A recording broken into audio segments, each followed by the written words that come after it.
bien, y recibimos en la línea telefónica a mi querido amigo, el periodista Roberto Desachí, quien es director de Desde Puebla. Y me da mucho gusto saludarte, mi querido Roberto. ¿Cómo estás? Muy buen día. Pepe, muy buen día, muy bien, buen día a la mesa, buen día a tu auditorio. Fíjate que dicen que origen es destino.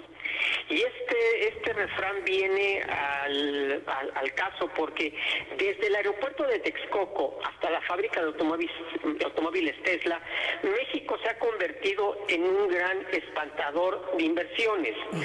Mediante polémicas consultas a mano levantada, cuestionadas votaciones con boletas con escaso sustento legal y metodología improvisada, o hasta la clásica decisión unilateral del gobierno federal, lo cierto es que en los tiempos recientes México se ha convertido en un verdadero espantainversiones. Y el hecho de que la administración del presidente López Obrador sea vista en el extranjero como experta en reventar inversiones puede convertirse en un severo problema para México, que es un país carente de los recursos para generar por sí mismo las industrias y empleos que su gente necesita.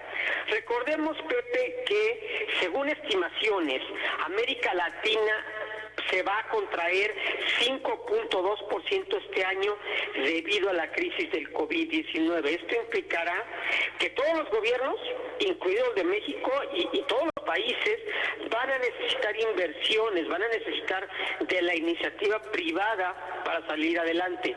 Y si a la eterna falta de recursos propios de nuestro país se le suman una imagen negativa entre los mercados internacionales y también las secuelas económicas y laborales de la pandemia COVID-19, entonces es posible proyectar que la recuperación de México será mucho más difícil, lenta y tortuosa que la de otros países, incluso centroamericanos. La cancelación del aeropuerto de Texcoco, que fue una medida muy polémica, fue el peor de los augurios, aunque se veía venir por razones ideológicas, políticas y hasta de congruencia. La cancelación del nuevo aeropuerto internacional de la Ciudad de México en Texcoco en enero del 2019 representó el peor de los augurios para los inversionistas, debido a que se perdieron 4 años de trabajo y 13,000 millones de dólares que supuestamente impulsarían el crecimiento del PIB. Pero el afán de tirar proyectos de inversión no solamente acabó con este nuevo aeropuerto. También en enero del 2019, la Comisión Federal de Electricidad confirmó la cancelación del tendido eléctrico de alta tensión Yautepec-Ixtepec, que representaba recursos por 1.700 millones de dólares. Y también es importante destacar que algunos proyectos anulados sí eran más que cuestionables y debían ser impedidos, como el de la mina de los Cañones en Baja California Sur por 150 millones de dólares. Pero la propuesta de Ricardo Salinas Pliego fue severamente cuestionada por la gente, ya que implicaba minería a cielo abierto y posible contaminación del agua y el suelo. Sin embargo, el afán de clausurador del gobierno federal echó por tierra programas que supuestamente llevarían progreso a comunidades apartadas, como la red troncal de comunicaciones que daría internet en zonas remotas. Pese a esto, en agosto, la Comisión Federal de Electricidad, que encabeza un conocido de los poblanos como Manuel Bartlett, dio por cancelar la propuesta que abarcaría 3,000 millones de dólares, mi querido Pepe.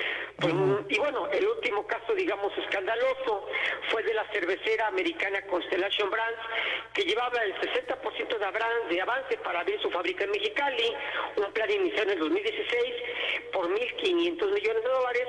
Sin embargo, ONGs y hasta la CNDH acusaron a la empresa de que acabaría con el agua del municipio, y el mismo López Obrador decidió hacer una presunta consulta el 21 y el 22 de marzo pasado para que la gente decidiera si le daba o no los permisos de funcionamiento. Y bueno, ya todos sabemos que se votó por el no y se tiraron 1.500 millones de dólares y bastantes empleos que iba a generar esta empresa de cerveza. ¿Cómo ves, mi querido Pepe? Pues muy mal para el crecimiento económico de un país tan complejo como es México, mi querido Roberto. Imagínate cuántas cosas se pudieron hacer con 1.500 millones de dólares y sobre todo el impacto en la generación de empleos, que es un talón de Aquiles que el gobierno de Andrés Manuel y todos los gobiernos, independientemente de los colores políticos, no han podido subsanar. Efectivamente. Efectivamente, es preocupante porque, vamos, yo estoy casi seguro de que si se pudieran volver a retomar algunas inversiones, la postura del gobierno federal cambiaría, porque de alguna forma no estaba prevista la crisis sanitaria y mucho menos estaba prevista con la crudeza con la que está ocurriendo, ¿no? Claro. Sin embargo, bueno, pues ya se hizo y no hay vuelta atrás. Y además, las calificadoras internacionales cada vez le bajan más el crédito a México, ¿no? Sí, claro. Cada vez nos bajan más de categoría, ¿no? Entonces, eso también baja, ¿no? Baja crédito, ¿no? Al final del día, ¿qué empresario o negocio va a invertir donde no hay ni siquiera certeza jurídica, ¿no?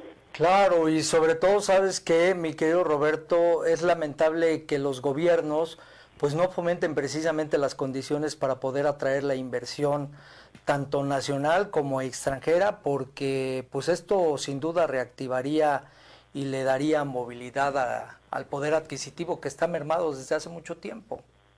Efectivamente, está mermado, y porque aparte hay una brutal, a lo mejor natural, pero sí muy fuerte concentración del dinero público en el gobierno federal, ¿no? Se le ha quitado parte del dinero a los gobiernos estatales y municipales, a las universidades, en un afán de concentrar el dinero y efectivamente de impedir la inversión, lo cual puede ser no malo, puede ser positivo, si tomas en cuenta escándalos como los de Mario Marín, Rafael Moreno Valle, como el de Javier Duarte, gobernadores que no se hicieron millonarios, se hicieron multimillonarios con el dinero público.